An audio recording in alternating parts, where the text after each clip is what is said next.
नमस्कार दोस्तों, आपके YouTube चैनल पीटी स्टूडियो वाला पर आप सभी का स्वागत है। जैसा कि कल अपन ने एक क्लास आपके लिए अपलोड की थी, अब उससे आगे चलते हैं अपन। ठीक है, कल अपन ने राजस्थान की शिलालेखों के बारे में चर्चा करना स्टार्ट की थी। अब देखो, अपन राजस्थान के एक एक करके शिलालेखों को पढ़ना स्टार्ट करते हैं। क्योंकि राजस्थान की शिलालेखों जब अपन ने पढ़ना स्टार्ट किया तो अपन ने एक तो प्राचीन शिलालेख की चर्चा की थी। तो सबसे पहले मैं बात करूंगा उसी शिलालेख की। और राजस्थान का पहला प्रसिद्ध शिलालेख है बरली का शिलालेख। कौन सा शिलालेख? बरली का शिलालेख। सबसे इंपॉर्टेंट, ये प्राप्त कहां से हुआ है, कहां से मिला है? तो ये मिला है आपका मिलोत माता का मंदिर,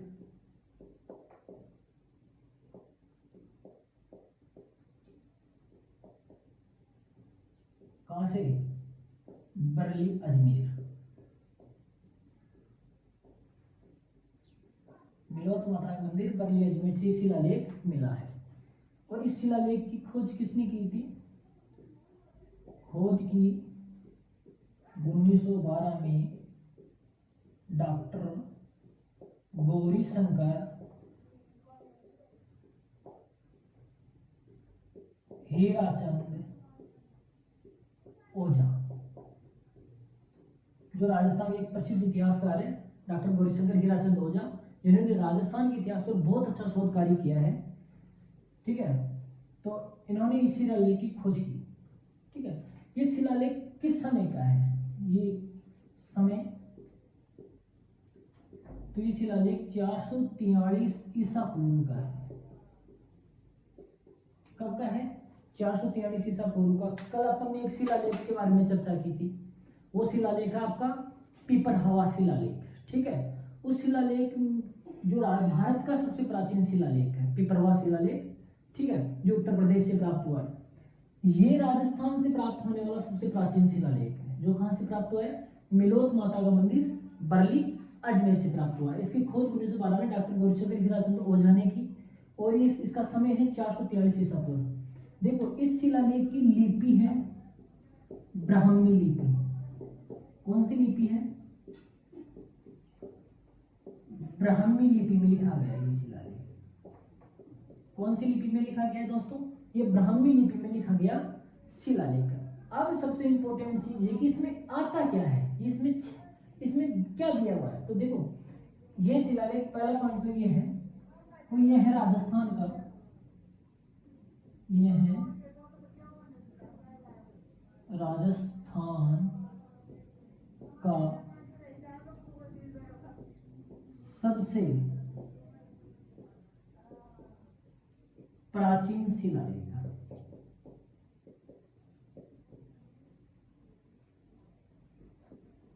ठीक बात है, पहला पॉइंट तो ये आपको सीधा क्वेश्चन पूछा जा सकता है कि राजस्थान का सबसे प्राचीन शिलालेख कौन सा है? तो वो है बरली का शिलालेख, जो कहां से प्राप्त हुआ है? बरली अजमेर में मिलोत माता, या कई बार इसको बिलोत माता भी कह दिया गया है। बिलोत भी नाम मिलता है इसके कई जगह। तो काफी विवादास्पद चीजें कर दी गई इतिहासकारों ने या लोगों ने, जो कॉम्पिटिटिव एग्जाम पढ़ाने वाले टीचरों ने इसको बिलोत मिलोत कर दिया गया है। तो मिलोत माता का मंदिर बरली अजमेर है। ठीक है, ये राजस्थान का सबसे प्राचीन शिलालेख है। दूसरी पॉइंट, इस शिलालेख में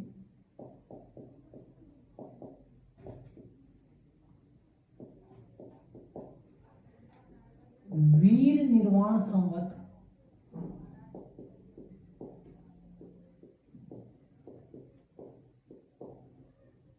84 का उल्लेख है। किसका उल्लेख है? वीर निर्वाण संवत 84 का उल्लेख है। एक ये पॉइंट ध्यान रखना है। और इस शिलालेख में सबसे इंपॉर्टेंट बात जो आपसे पूछी जा सकती है, यह शिलालेख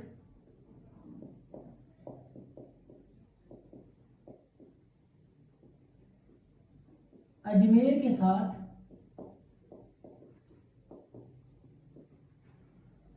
माध्यमिका, सबको पता है माध्यमिका किसे कहा जाता था? नगरी चित्तौड़गढ़ को। ठीक है, माध्यमिका को एक जैन केंद्र बताता है।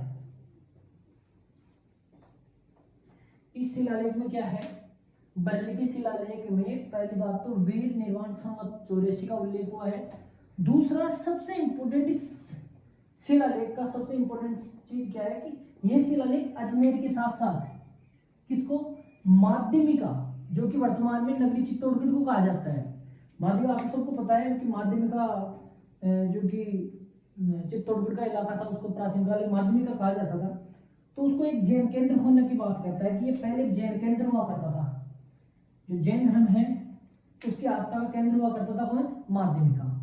ये तो सबसे इंपोर्टेंट बात है इस शिलालेख की। फिर से इसको ध्यान से सुन लेना। बरेली का शिलालेख कहाँ से मिला है, मिलोद माता का मंदिर बरेली अजमेर से मिला है। खोज किसने की है, 1912 में डॉक्टर गौरीशंकर हीराचंद ओझा यानी जीएच ओझा ने की है। समय है इसका 443 ईसा पूर्व। ये पूछा जा सकता है आपको। इस आधार पर ये पिपरहुआ अभिलेख के बाद में भारत का दूसरा प्राचीन शिलालेख भी है। मैं ये भी कह सकता हूं कि यह भारत का दूसरा प्राचीन शिलालेख है। ठीक है, सबसे प्राचीन शिलालेख भारत का तो वह है आपका पिपरहवा शिलालेख जो उत्तर प्रदेश से प्राप्त हुआ है। ठीक बात है। इसकी एक महत्वपूर्ण चीज क्या है कि तो इसमें जो लिपि इस्तेमाल की गई वो ब्राह्मी लिपि है। क्योंकि आपको पता है कि भारत की प्राचीनतम लिपि कौन सी है, ब्राह्मी लिपि है, जिसे लिपियों की जननी या मातृ लिपि कहा जाता है। यह राजस्थान का सबसे प्राचीन शिलालेख हो गया। इसके साथ ही इसमें एक वीर निर्वाण संवत का उल्लेख है, माध्यमिका को जैन केंद्र बताता है। ठीक है, अगर आपको इसको शॉर्ट में करना है कि आप शर्म को इतना बड़ा लेंथ की चीजें याद नहीं होती है, तो देखो ये आपको पढ़ना ही पड़ेगा। दूसरी बात, आपको शॉर्ट नोट्स बनाने हैं ना, तो इसको कीवर्ड निकाल लो। कीवर्ड एक तो है वीर निर्वाण संवत 84, ठीक है, और एक ये तो पता ही चल गया कि भाई राजस्थान का प्राचीन शिलालेख है। साथ में ये ध्यान रखना कि माध्यमिका को जैन केंद्र होने की बात करता है। क्योंकि इसका सीधा क्वेश्चन ये पूछा जा सकता है कि बरेली के शिलालेख के बारे में निम्न में से कौन सा कथन असत्य है, ऐसा क्वेश्चन किया जा सकता है। तो ये मिलोद माता मंदिर बरेली अजमेर से प्राप्त हुआ है। खोज इसकी गुरु जुगान डॉक्टर गौरीशंकर हीराचंद ओझा ने की है। यह शिलालेख विराट वीर निर्वाण संवत 84 का उल्लेख करता है, या ये शिलालेख अजमेर के समय के साथ साथ माध्यमिका को भी एक जैन केंद्र होने की बात करता है। तो कुछ इस प्रकार के क्वेश्चन किए जा सकते हैं इस शिलालेख में से आपसे। ठीक है, ये राजस्थान का सबसे इंपोर्टेंट शिलालेख में से एक शिलालेख है। ठीक है, आप इसका स्क्रीनशॉट ले सकते हैं। देखो स्क्रीनशॉट ले लिया होगा, सभी ने मिटा देता हूं इसको। अब अपन बात करते हैं राजस्थान का दूसरा शिलालेख। अपन एक एक करके सभी शिलालेखों के बारे में पढ़ेंगे, क्योंकि अक्सर इसमें से सीधा क्वेश्चन पूछा जाता है। और आरपीएससी का एक महत्वपूर्ण मॉडल टाइप ही हो गया है कि इनके बारे में डिटेल से पूछना, इसलिए आपको इसको एक एक की क्या पता होनी चाहिए, आपको डिटेल पता होनी चाहिए। अब देखो दूसरा शिलालेख आपका घोसुंडी शिलालेख।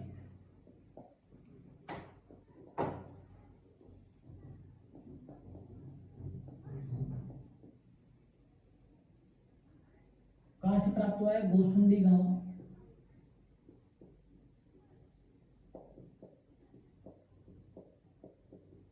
नगरी चित्तौड़गढ़ से। कहां से प्राप्त हुआ, ये घोसुंडी गांव नगरी चित्तौड़गढ़ से प्राप्त हुआ है। समय किस टाइम पीरियड का ये दूसरी शताब्दी ईसा पूर्व का। ठीक है, खोज से पहले मैं एक सेकेंड, इसमें लिपि कौन सी लिखी हुई है, ब्राह्मी लिपि। कौन सी लिपि है, ब्राह्मी लिपि है। भाषा कौन सी है इसकी, संस्कृत है। खोज किसने की, सबसे इंपॉर्टेंट 1887 में कविराज श्यामलदास ददवाड़िया। तो कविराज श्यामलदास लिख रहा हूं मैं इसको। ठीक है, 1887 में कविराज श्यामलदास ने इसकी खोज की। इसकी 3 प्रतियां प्राप्त, देखो ये टुकड़ों में मिला है, अपन को टुकड़े टुकड़े मिले, तो इसकी प्रतियां कितनी है? 3 प्रतियां प्राप्त हुई। ठीक है, देखो इस शिलालेख को पढ़ने का श्रेय किसे है? तो डॉक्टर D.R. भंडारकर ने इस शिलालेख को क्या था? पढ़ा और इसका क्या किया? वाचन किया और इसका प्रकाशन भी किया। प्रकाशन का कार्य भी किसने किया? प्रकाशन भी डॉक्टर D.R. भंडारकर ने किया। तो देखो गोसुंडी शिलालेख गोसुंडी गांव नगरी चित्तौड़गढ़ से मिला है। इसका समय 2री शताब्दी ईस्वी का है। लिपि ब्राह्मी लिपि है, भाषा संस्कृत है। खोज 1827 में कविराज श्यामल दास ने की। इसकी देखो ये शिलालेख जो मूल शिलालेख था वो टुकड़ों में मिला है, तो इसकी 3 प्रतियां हैं।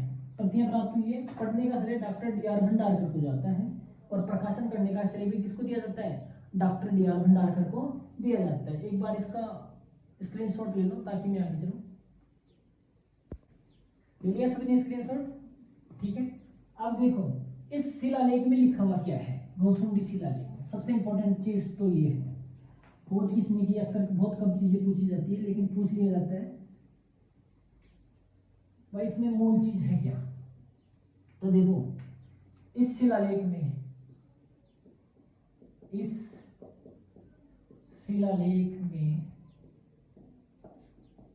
गजवंश के शासक सर्वतात द्वारा अश्वमेध यज्ञ करने व विष्णु या शंकरषण के मंदिर की 4 दीवारी बनाए जाने की जानकारी देता है। सबसे इंपॉर्टेंट चीज क्या है कि इस शिलालेख में गजवंश के शासक सर्वतात द्वारा, किसके द्वारा? सर्वतात द्वारा यहाँ पर अश्वमेध यज्ञ कराया गया था। ठीक है, गोसुंडी गांव में जहां पर अश्वमेध यज्ञ करवाया तथा उसने क्या किया? अश्वमेध यज्ञ करवाने के बाद विष्णु या शंकरषण या वासुदेव जिसको आप कहते हो उसके मंदिर की 4 दीवारी का निर्माण करवाया, यानी उसके परकोटे का निर्माण करवाया। ठीक है, साथ ही इसमें यह भी इससे यह पता चलता है कि उस समय यानी 2री शताब्दी ईसा पूर्व के आसपास में यहाँ पर भगवान विष्णु उसके अवतारों की पूजा आराधना होनी प्रारंभ हो गई थी। ये सबसे इंपॉर्टेंट फैक्ट है इस चीज का, क्योंकि देखो आपने देखा कि 2री शताब्दी ईसा पूर्व तक आपका वैष्णव धर्म या भागवत धर्म इतना प्रचलित नहीं था, लेकिन इस क्षेत्र में इस धर्म के प्रचलित होने की जानकारी मिलती है। ठीक है, तो मैं कह सकता हूं कि इस शिलालेख में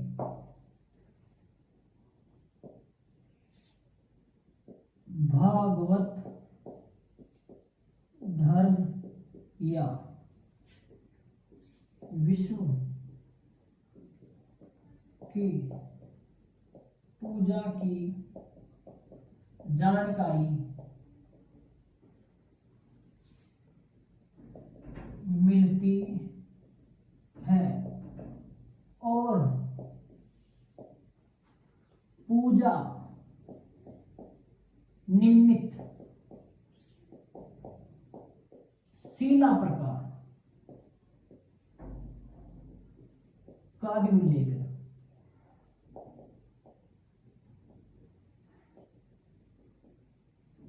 ठीक है, ये शिलालेख सबसे इंपोर्टेंट ये 2 जानकारी देता है आपको कि इस शिलालेख में गजवंश के शासक सर्वतात द्वारा अश्वमेध करने और विष्णु या शंकरषण की मंदिर की 4 दीवारी निर्माण बनाए जाने की जानकारी देता है। तथा दूसरी जानकारी क्या है कि इससे अपन को ये पता चलता है कि यहाँ पर भागवत धर्म या विष्णु धर्म की पूजा आराधना करना प्रारंभ हो चुकी थी और उसके लिए भी पूजा के लिए निम्मित शिला प्रकार किसका इस्तेमाल किया गया था? निम्मित शिला प्रकार का इस्तेमाल किया गया था। आप इसका स्क्रीनशॉट ले सकते हैं। ये दोनों पॉइंट आपको सबसे महत्वपूर्ण है, दोनों याद होनी चाहिए, ठीक है। यस, सभी ने स्क्रीनशॉट ले लिया होगा।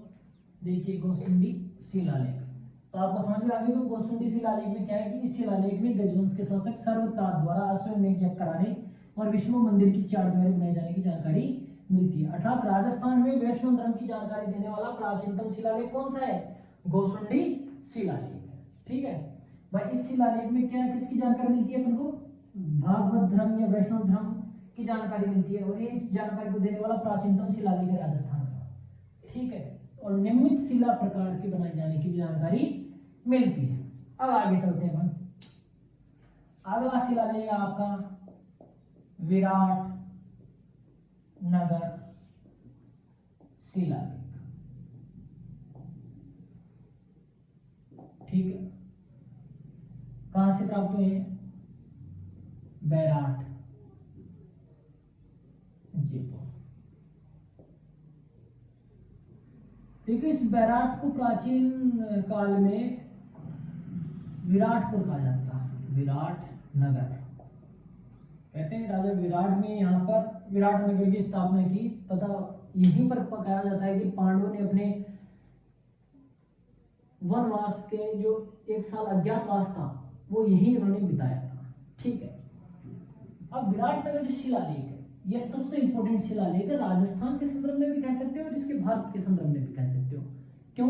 क्योंकि ये जो शिलालेख है ये मौर्य वंश की जानकारी देने का महत्वपूर्ण स्रोत है, ठीक है। और वो भी किस चीज की? वो भी बौद्ध धर्म की जानकारी। अब देखिए एक एक पॉइंट देखिए। ये जो विराटनगर शिलालेख है ये कब का है? समय मैं कह सकता हूं 3री सदी शताब्दी,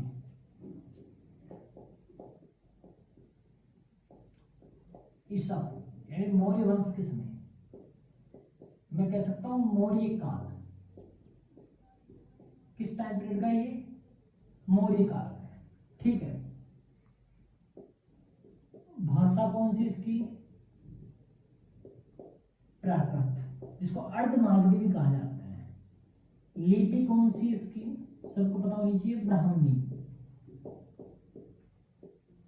इतना तो पता ही होगा कि अशोक के शिलालेख जो मूल रूप से भारत में लिखे गए वो किस भाषा में थे? ब्राह्मी।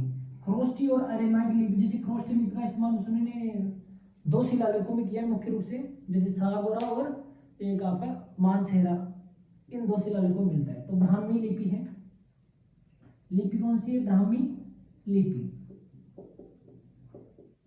ठीक है। यहां से 2 शिलालेखों की प्रतियां हैं। एक तो भाब्रू शिलालेख, ठीक है। एक है बीजक की पहाड़ी शिलालेख, सॉरी बीजक के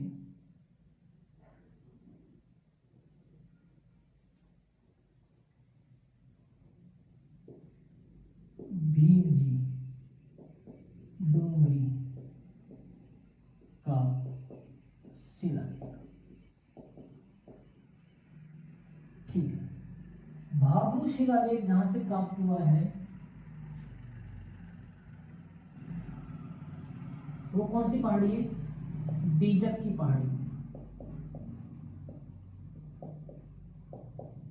ये कौन सी पहाड़ी से प्राप्त हुआ है? बीजक की पहाड़ी से प्राप्त हुआ है। और ये कहां से प्राप्त हुआ है? भीम जी की डोंगरी से।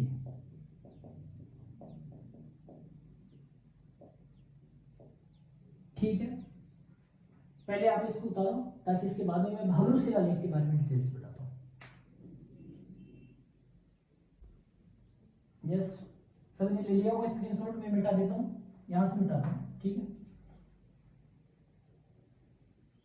भाई। यहां से 2 शिलालेख मिले, एक तो बीजक की पहाड़ी से मिला है जिसे भाब्रू शिलालेख कहा जाता है, एक भीम जी की डोंगरी से मिला है जिसे बैराट शिलालेख भी कह देते हैं कई बार, या भीम जी की डोंगरी का शिलालेख कहते हैं। ये दोनों मौर्य वंश की जानकारी देने वाले शिलालेख, ठीक है। अब देखो यहां से क्या है पहला भाब्रू शिलालेख, भाब्रू शिलालेख। भाब्रू शिलालेख में क्या है,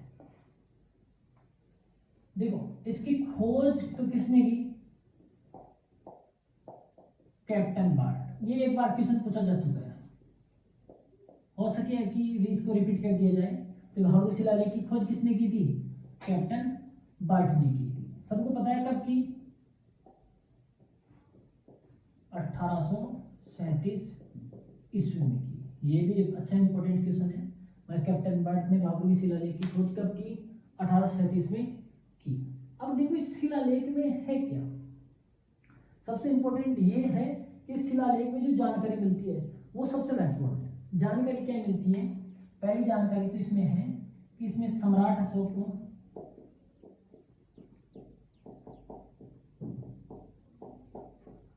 मगध राज कहा गया है।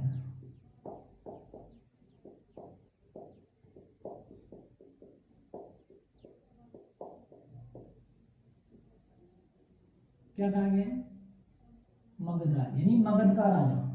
ये जो सम्राट अशोक की शिलालेख है उनमें सबसे महत्वपूर्ण चीज इसमें मिली कि इसको मगध का राजा कहा गया है, सम्राट अशोक को। ठीक है, इसके अलावा इसमें सम्राट अशोक को एक उपाधि दी गई है,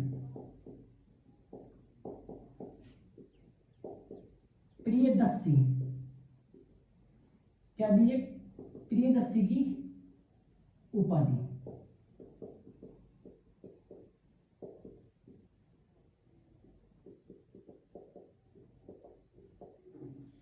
आपने पढ़ा होगा मौर्य वंश के बारे में कि सम्राट अशोक को प्रियदर्शी की उपाधियां दी गई थी। सम्राट अशोक की बहुत सारी उपाधियां थी, इसे चंड अशोक भी कहा जाता था। ठीक है, प्रियदर्शी, देवनाम प्रिय, बहुत सारी उपाधियां मिली है। ठीक है, अब देखिए इसमें एक चीज और है, सबसे इंपॉर्टेंट चीज है कि सम्राट अशोक ने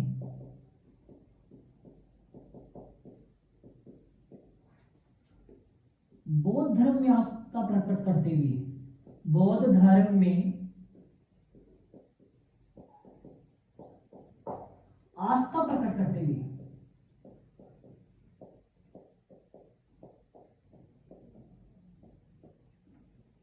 बौद्ध धर्म के 3 रत्न, यहां पर आप ऐसे लिखो, बौद्ध धर्म के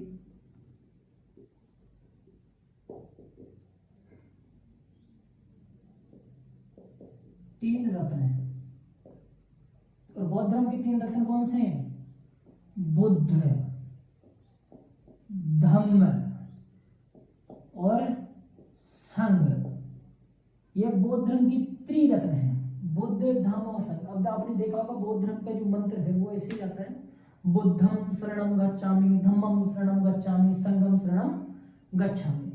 तो ये 3 बौद्ध धर्म के जो 3 रत्न हैं उनमें आस्था प्रकट की है।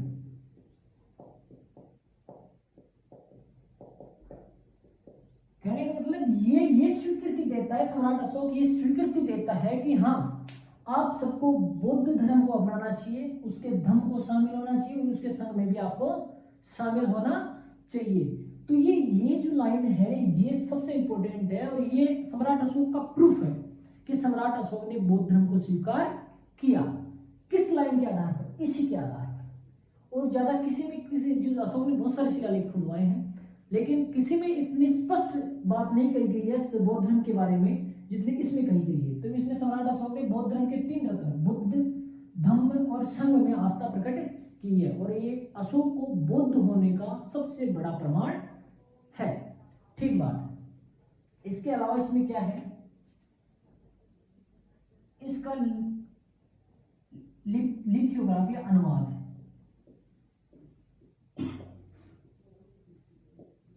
ये इतनी इंपॉर्टेंट लाइन है नहीं, इसका अनुवाद जैसे कैप्टन केटोई ने इन्हें करवाया था। ठीक है, हाँ इस शिलालेख में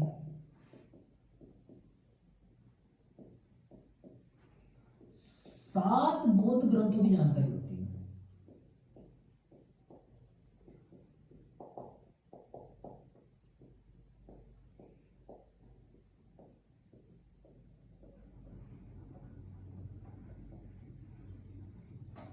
ठीक है, इस शिलालेख में क्या मिला है, 7 बौद्ध ग्रंथों की भी जानकारी मिलती है, क्योंकि आपको पता होगा बौद्ध साहित्य बहुत बड़ा जो है, तो इसमें 7 बौद्ध ग्रंथों का जिक्र किस शिलालेख में हुआ है, भाब्रू शिलालेख में हुआ है।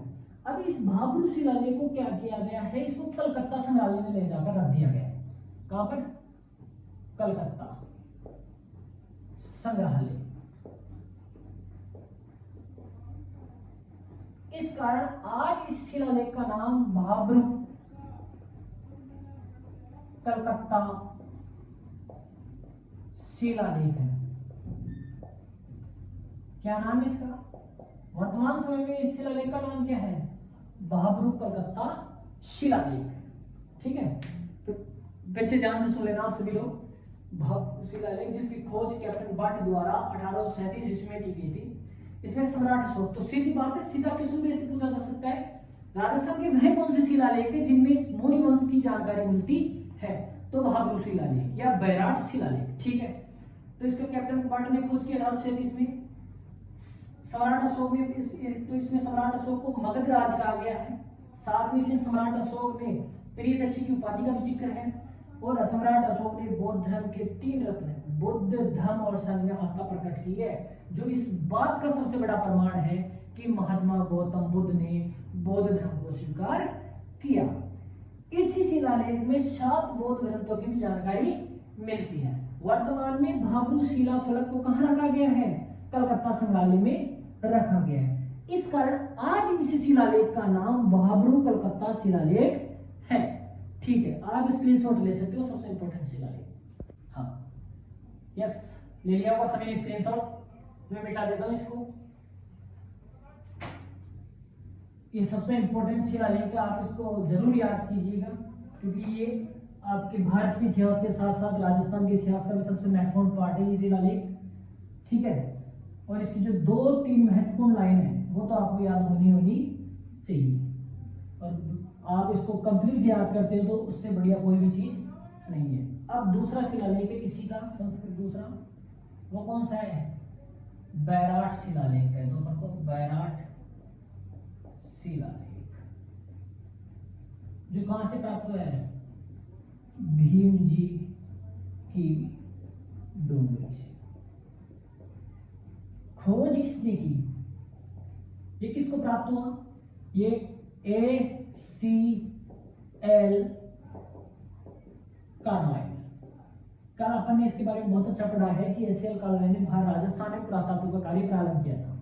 ठीक है, और ये देखो जब पुरातत्व का कार्य प्रारंभ किया तो कब खोजा इसने खोजा 1873-72 में इस शिलालेख की खोज की, क्योंकि यहाँ पर ये बैराट की पहाड़ियों में जिसने भ्रमण किया तो यहाँ पर इसको शिलालेख प्राप्त हुआ। ठीक है, अब देखो इस शिलालेख में है क्या, ये शिलालेख, इस शिलालेख का दूसरा नाम अक्सर ये भी दिया जाता है, भीम जी डोंगरी बैराट, भीम जी डोंगरी बैराट शिलालेख। ठीक है, सबसे इंपॉर्टेंट चीज है कि देखो ये दोनों शिलालेख सम्राट अशोक के लघु शिलालेख है। आपने मौर्य वंश में जब जानकारी के स्रोत पढ़ते हैं तो आपने पढ़ा है कि सम्राट अशोक ने वृद्ध शिलालेख खुदवाई, लघु शिलालेख खुदवाई, स्तंभ लेख खुदवाए, गुहा लेख खुदवाए। तो ये लघु शिलालेखों के पार्ट है, ध्यान रखना। देखो ये जो शिलालेख है बैराट शिलालेख का दूसरा शिलालेख है, ये शिलालेख सासाराम बिहार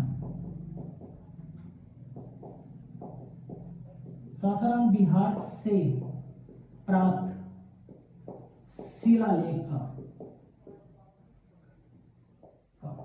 बैराट संस्करण है।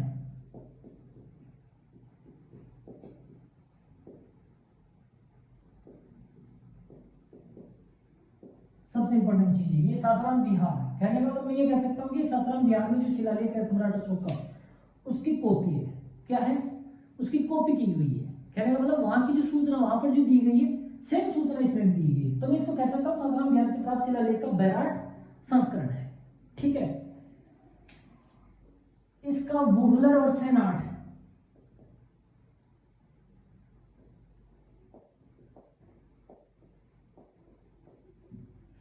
नामक विद्वानों ने लिथोग्राफ तैयार करके अनुवाद किया। भाभरू शिलालेख का ये काम किसने किया? कैप्टन किटोई ने किया था। इस प्रकार लिथोग्राफ और अनुवाद ट्रांसलेशन का कार्य कौन कर रहा था? वूलर और सेनाड नामक विद्वानों ने किया। ठीक है, तो मैं मोटा मोटा ये कह सकता हूं कि दोनों शिलालेख किसकी जानकारी देते हैं? मौर्य वंश की जानकारी के महत्वपूर्ण स्रोत है।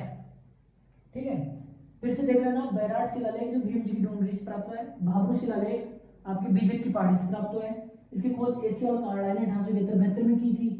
भीम जी डूंगरी बैराट शिलालेख भी कहा जाता है इसको, क्योंकि देखो भीम जी की डूंगरी से मिला है और बैराट है, तो इसे भीम जी की डूंगरी बैराट शिलालेख कहते हैं। सासाराम बिहार से प्राप्त शिलालेख का एक बैराट संस्करण है। वूलर और सेनाड ने इसका अनुवाद ट्रांसलेटर या इसको लिथोग्राफ तैयार करने में महत्वपूर्ण योगदान दिया। ये ज्यादा याद करने की चीज नहीं है, अक्सर लोग इसमें फंसे रहते हैं, तो इसमें फंसने की जरूरत नहीं है। और ये ऐसी चीजें बहुत कम पूछी जाती है। ठीक है, ये सबसे इंपॉर्टेंट है कि खोज का कार्य किसने किया और इस किस शिलालेख का संस्करण हो सकता है। तो ये बहुत इंपॉर्टेंट चीज है कि सासाराम बिहार से प्राप्त शिलालेख का संस्करण है। इसको भीम जी की डूंगरी बैराट शिलालेख भी कहा जाता है। स्क्रीनशॉट ले सकते हो। यस, मिटा देता हूं, आप सभी ने उतार लिया होगा इसको।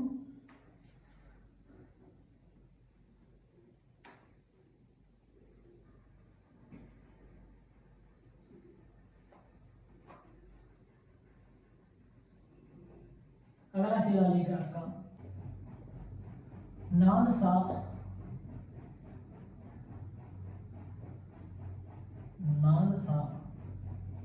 यूप स्तंभ कहां से प्राप्त हुआ है? नानसा गांव भीलवाड़ा। कहां से प्राप्त हुआ है? नानसा गांव भीलवाड़ा से नानसा यूप स्तंभ लेख प्राप्त हुआ है। ठीक है, ये किस समय का है? सभी को ध्यान रखना, ये 225 ईस्वी का है, ईसा पूर्व मत कर देना। ठीक है, 225 ईस्वी का है। इसका संस्थापक कौन था? सोम नामक व्यक्ति, सोम नामक इक्ष्वाकु वंशी राजा।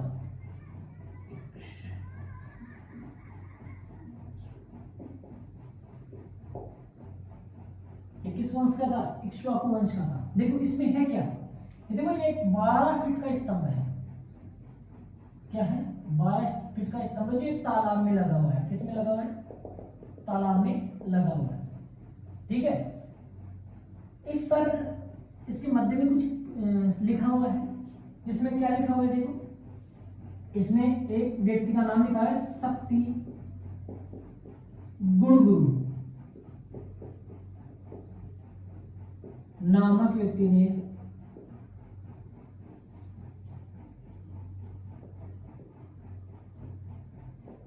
यहां षष्ठी राग यज्ञ का संपादन किया।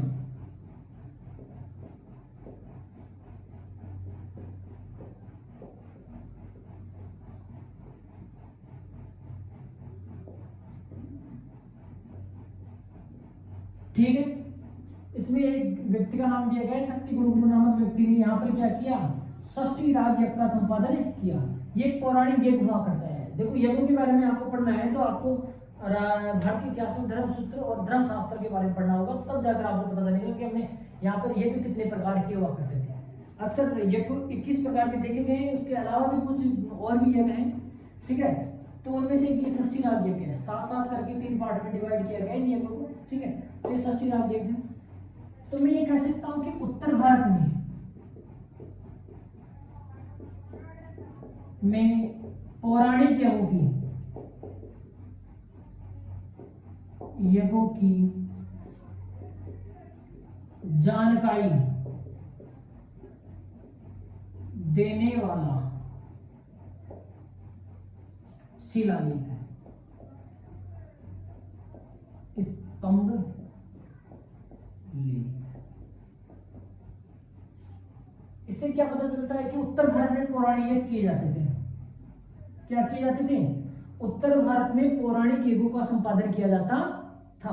ये जानकारी किस शिलालेख से मिलती है? नानसा यूप स्तंभ लेख से मिलती है। अब नानसा यूप स्तंभ लेख की स्थापना किसने करवाई? सोम ने, जो किस वंश का था? इक्ष्वाकु वंश। ठीक है, ये किस समय का है? 225 ईस्वी पूर्व का है, 225 ईस्वी का है। यहाँ पर ये काम किसने किया है? यज्ञ करवाने का काम किसने किया? शक्ति गुरु नामक व्यक्ति ने यहाँ पर यज्ञ का कार्य करवाया।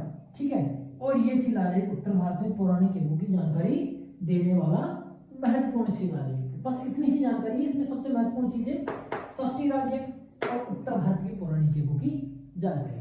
आप स्क्रीनशॉट ले सकते हो।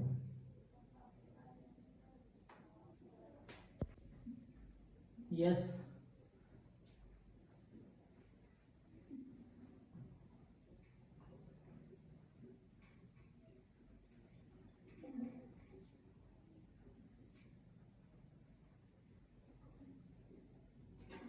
अगला यूप स्तंभ आपका बरनाल यूप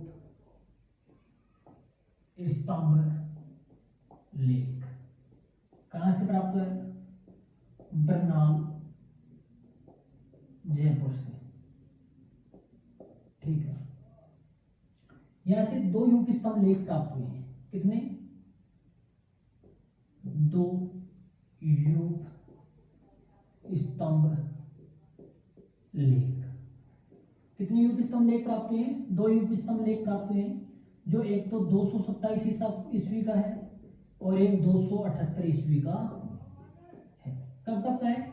एक यूप स्तंभ 227 ईस्वी का है और एक यूप स्तंभ 278 ईस्वी का। अब देखो, जो 227 ईस्वी का यूप स्तंभ लेख है वो क्या जानकारी देता है? देखो, इस स्तंभ लेख में सोहन गोत्रोत्पन्न वर्धन नामक व्यक्ति की जानकारी देता है, जिसने यहाँ 7 यूप स्तंभ लगवाकर पुण्य अर्जित किया। ठीक है, 227 का जो बरनाल यूप स्तंभ लेख है उसमें तो क्या मिलता है कि इसमें सोहन गोत्र उत्पन्न वर्धन नामक व्यक्ति की जानकारी मिली है। किसकी? सोहन गोत्र उत्पन्न वर्धन नामक व्यक्ति की जानकारी मिलती है, जिसने यहाँ पर 7 यूप स्तंभ लेख 7 यूप स्तंभ गढ़वाए। क्या गढ़वाए? 7 यूप स्तंभ गढ़वाए और पुण्य अर्जित किया। है ना, मतलब यूप स्तंभ लगाना एक पुण्य का काम हुआ करता था उस समय। इस चीज की भी जानकारी मिलती है। दूसरा है 278 ईस्वी का। इस यूप स्तंभ से लेख से विष्णु को प्रसन्न करने के लिए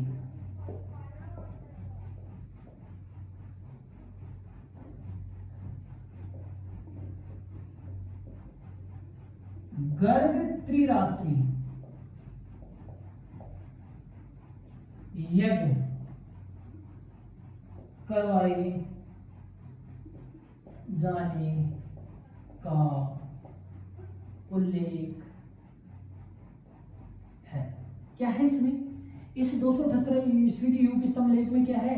विष्णु को प्रसन्न करने के लिए। किसको प्रसन्न करने के लिए? सब प्रसन्न या विष्णु को प्रसन्न करने के लिए क्या किया गया? यहाँ पर गर्ग त्रिरात्रि यज्ञ का आयोजन किया गया। तो ऐसे पता चलता है कि भगवान विष्णु को प्रसन्न करने के लिए यज्ञ किए जाने पड़ते थे, और वो यज्ञ भी कौन सा था? गर्ग त्रिरात्रि यज्ञ। ये इससे इंपॉर्टेंट जानकारियां मिलती है दोनों शिलालेखों से। तो बरनाल यूप स्तंभ लेख कहां से? बरनाल जयपुर से प्राप्त हुआ है। ये 2 यूप स्तंभ, देखो यहाँ पर इस यूप स्तंभ पहले बहुत थे, अधिक थे, क्योंकि ये सीधा सीधा पता चल रहा है कि इसने 7 यूप स्तंभ लगवाए थे, लेकिन वर्तमान में बिल्कुल कितने प्राप्त हुए? 2 यूप स्तंभ लेख प्राप्त हुए। एक तो 227 ईस्वी का है, 278 ईस्वी का है। जो 227 ईस्वी का है वो तो किसका है? वो सोहन गोत्रोत्पन्न वर्धन नामक व्यक्ति की जानकारी देता है। कहता है कि भाई इस व्यक्ति ने क्या किया? यहाँ पर 7 यूप स्तंभ लगवाए और पुण्य अर्जित किया। ठीक है। और 238 ईस्वी का जो लेख क्या क्या कहता है कि इसमें इस युग स्तंभ लेख में विष्णु को प्रसन्न करने के लिए गर्ग त्रिरात्रि यज्ञ करवाए जाने का उल्लेख मिलता है। ये दो महत्वपूर्ण जानकारियां हैं इस शिलालेख की, किसकी, बरनाल युग स्तंभ लेख की। तो अपने दो युग स्तंभ लेख पढ़ लिए हैं, एक तो नानसा युग स्तंभ लेख नानसा गांव भीलवाड़ा का है, और दूसरा कौन सा है, बरनाल युग स्तंभ लेख बरनाल जयपुर का है। नानसा गांव भीलवाड़ा 225 ईस्वी का है, ये 227 और एक 238 ईस्वी का है। अब बाकी अपन कल पढ़ेंगे। आपको इसमें किसी प्रकार की कोई डाउट हो या किसी प्रकार की कोई समस्या हो तो आप कमेंट में जरूर बताइएगा, ताकि आपके डाउट्स को हम सॉल्व कर सकें और आप तक बढ़िया से बढ़िया इतिहास की नॉलेज पहुंचा सके। जय श्री राम। खम्मा।